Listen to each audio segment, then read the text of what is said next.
just have one response to what you said about the church. We need to come back to the church. The church needs to be more responsive to people where they are.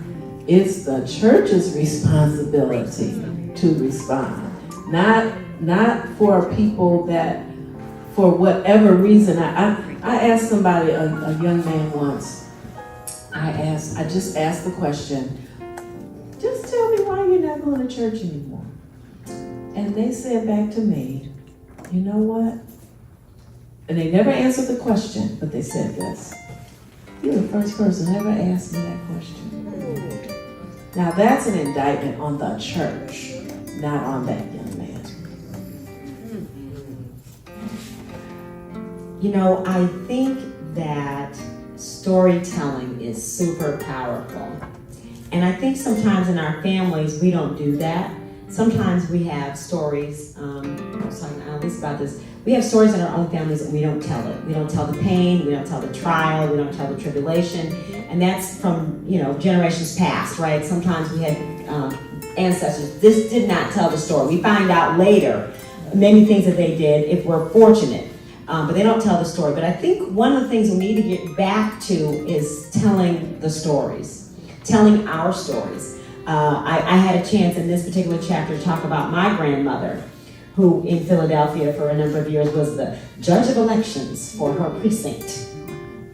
And I remember her going to her events and meetings, and she had a little clipboard, and she was all official going out of the door, to her meetings, because she was the judge of elections for the precinct.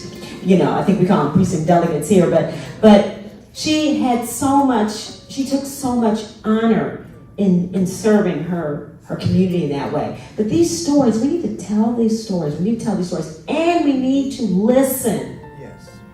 And so the young man that you're talking about was impressed that somebody cared about what he had to say. So I think there's some listening that needs to happen too. But I think we need to have more conversation, more communication about what's really going on. I read several articles about Shane Moss and Ruby Freeman, and I read the articles that talked about what they experienced after they had been falsely accused by Rudolph Giuliani and President Trump. And they literally were beaten down so badly, and I've got quotes in the book, they did not want anyone to know their name. Right. They just wanted to be anonymous. They wanted to be invisible because they were so threatened. And I think that their courage in stepping out on the national stage, meaning that now everybody knows their name, was such an act of love and sacrifice that I think that story, I hope, will encourage others to come out of hiding, to stop whispering, to speak up, to speak out against injustice where we see it and where we find it. Because God will hand you a microphone. Yes. Come on, somebody. Yes. I mean, and then you talk about the real microphone they have. What was that judgment they got against Rudolph Giuliani? How much money was it? Several $100 million? That's the same two women we're talking about now. We need to have an epilogue to the book. That's right. But that was a defamation lawsuit, if I'm not mistaken. And we're talking in the millions now.